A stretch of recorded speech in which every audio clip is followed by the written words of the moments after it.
ಧನಂಜಯ, ನಾನು ಹೇಳೋದನ್ನ ಸರಿಯಾಗಿ ಕೇಳಿಸ್ಕೊ. ಮರ್ಮಗಳು ಗೊತ್ತಿರೋ ನೀನು ತಾಯ್ತಗಳಿಂದ ನಾವೆಷ್ಟೇ ಬೀಗ ಕಟ್ಟಾಕಿದ್ರು ತನ್ನ ಮಾಯಾಶಕ್ತಿಯಿಂದ ಈ ಕಡೆಯಿಂದ ಓಡಾಡೋರ್ನು ತನ್ನ ಕಡೆ ಕರೆಸ್ಕೋತಾನೆ. ಅದಕ್ಕೆ ಈ ಪ್ರಾಂತದೊಳಗೆ ಯಾರೂ ಬರಬಾರ್ದು ಅಂತ ನಿನಗೆ ಮತ್ತೊಮ್ಮೆ ಎಚ್ಚರಿಕೆ ನೀಡ್ತಾ ಇದ್ದೀನಿ.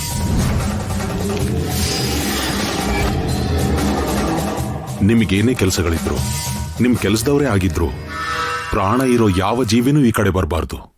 ಅಂದ್ರೆ ವಶೀಕರಣ ಮಾಡ್ಕೋತಾನ ಗುರುಗಳೇ?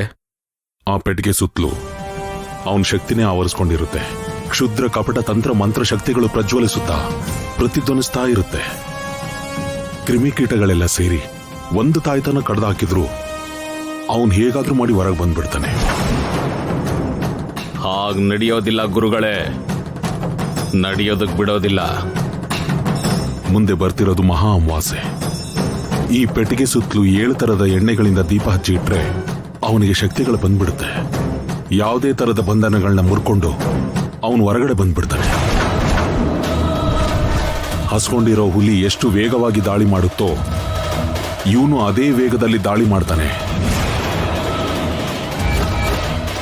ಅವನು ಕೊನೆ ಆಸೆ ಏನೇ ಆಗಿರ್ಬಹುದು, ಧನಂಜಯ ವರ್ಮನ ದೇಹದಲ್ಲಿ ಪ್ರಾಣ ಇರೋ ತನಕ ಅವನ ಆಸೆ ನೆರವೇರೋದಕ್ಕೆ ನಾನು ಬಿಡೋದಿಲ್ಲ ಗುರುಗಳೇ.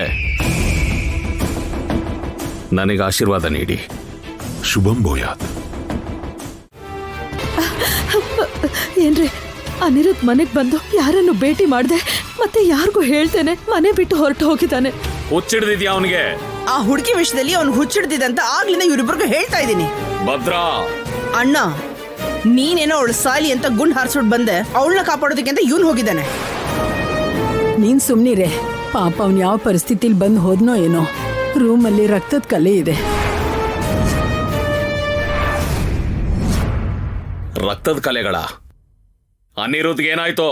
ಅದೇ ಗೊತ್ತಿಲ್ಲ ರೀ. ನನಗೆ ಅನುಮಾನ ಬಂದು ರೂಮಿಗೆ ಹೋಗಿ ನೋಡಿದ್ರೆ ಕಿಟಕಿಯಿಂದ ಹಾರಿ ಹೊರಟು ಹೋಗಿದ್ದಾನೆ. ಅವಳಿಗೆ ಔಷಧಿ ತಗೊಳ್ಳೋದಕ್ಕೆ ದುಡ್ಡುಗೋಸ್ಕರ ತಿಂದು ಬಂದಿದನ ಅವನ್ನ. ವರ್ಮಾ, ಆವೇಶ ಪಡ್ಬೇಡ್ವೋ. ಅವನು ನಿನ್ ಮಗ ಕಣೋ. ಅಮ್ಮ, ಅವನ್ ನನ್ ಮಗ, ನಮ್ಮ ವಂಶೋದ್ಧಾರಕ ಅಂತಾನೂ ಗೊತ್ತು. ಆದ್ರೆ ವರ್ಮ ವಂಶಸ್ಥರು ಹೇಗಿರ್ಬೇಕು? ಗರುಡ ದೇವನ ತರ ಆಕಾಶ ಮುಟ್ಟೋ ತರ ಇರ್ಬೇಕು. ಪರೋಪಕಾರಕ್ಕೆ ರೆಕ್ಕೆ ಚಾಚಬೇಕೆ ಆಗ್ಲಿ, ಯಾರಿಗೋಸ್ಕರನೋ ಕೈ ಚಾಚಬಾರ್ದು. ಸ್ವಾಮಿ, ಅನಿರುದ್ಧ್ ಗಾಯದ ಮೇಲೆ ರಕ್ತ ಒಣಗೋಷ್ಟ್ರಲ್ಲ ಅವ್ನು ನನ್ನ ಕಣ್ ಮುಂದೆ ಇರ್ಬೇಕು. ಸರಿ ಸ್ವಾಮಿ. ಮಳೆ ಬರೋವಾಗ ಗುಡುಗ್ ಬಂದ್ರೆ ಒಂದು ಕ್ಷಣಕ್ಕೆ ಗುಂಡಿಗೆ ನಿಂತು ಹೋಗುತ್ತೆ. ಇವಾಗ ಮಳೆಗಾಲ ಅಲ್ವಲ್ಲ, ರಕ್ತದ ಕಲೆ ಸಿಗ್ತಾ ಇದೆ.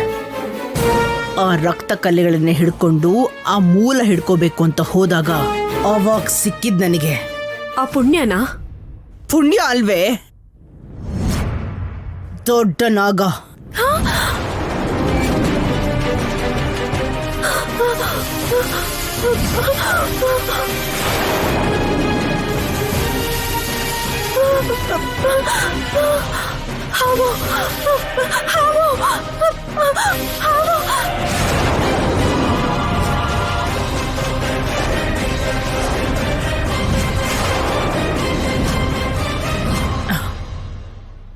ಏನೇ ಕೇಳಿದಕ್ಕೆ ಭಯ ಪಡ್ತಿದ್ಯಲ್ಲ?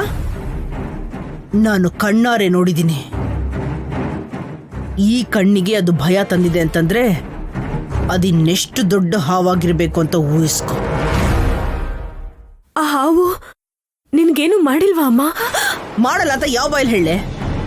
ನಾನು ಗರುಡ ಜಾತಿ ವಂಶದೊಳಲ್ವಾ? ಕಚ್ಚಬೇಕು ಅಂತ ಅಂದ್ಕೊಳ್ತೋ ಅಥವಾ ನಾನು ನುಂಗ್ಬೇಕು ಅಂತ ಅಂದ್ಕೊಳ್ತೋ ಏನೋ. ಸದ್ಯಕ್ಕೆ ನಾನು ಬಚಾವಾಗ್ಬಿಟ್ಟು ಬಂದೆ.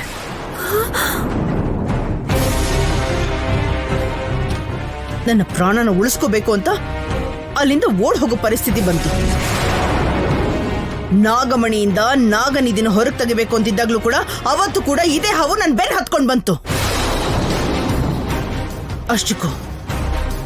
ಅಷ್ಟಕ್ಕೂ ಹಾವು ನನ್ನನ್ನೇ ಯಾಕೆ ಗುರಿ ಮಾಡ್ತಾ ಇದೆ ಅದನ್ನ ನಾನು ತಿಳ್ಕೋಬೇಕು. ಸರ್ಪದೋಷ ಇದೆ ಅನ್ಸುತ್ತೆ, ಪೂಜೆ ಮಾಡ್ಸೋಣ ಬಾಮ್ಮ. ಮೆಲ್ಲಿಗೆ ಮಾತಾಡೆ. ಇದನ್ನೇನಾದ್ರೂ ನಿಮ್ಮ ಮಾವಯ್ಯ ಕೇಳಿಸ್ಕೊಂಡ್ರೆ ನಮ್ಮಿಬ್ಬರನ್ನ ಇಲ್ಲಿ ಹೂತಾಕ್ಬಿಡ್ತಾನೆ. ನಾವು ಹುಷಾರಾಗಿ ಇದಕ್ಕೆ ಏನಾದ್ರೂ ಒಂದು ದಾರಿ ಹುಡುಕ್ಲೇಬೇಕಾಗತ್ತೆ. ಭಾವ ಮನೆಗ್ ಬಂದ್ರೆ ಅವಾಗ ನಾವ್ ಹೊರಗ್ ಹೋಗೋ ಪರಿಸ್ಥಿತಿನ ಬರಲ್ವಲ್ಲಮ್ಮ.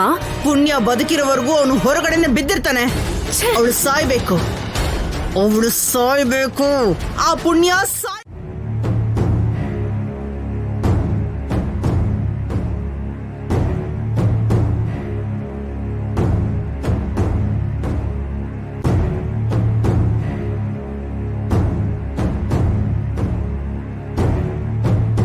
ಅರಿವಿಂದ ಕಾಲ್ ತೊಳಿತಿರೋದು ನೀರಿಂದ ಅಲ್ಲ, ತನ್ನ ಕಣ್ಣೀರಿಂದ ತೊಳಿತಿದ್ದಾಳೆ.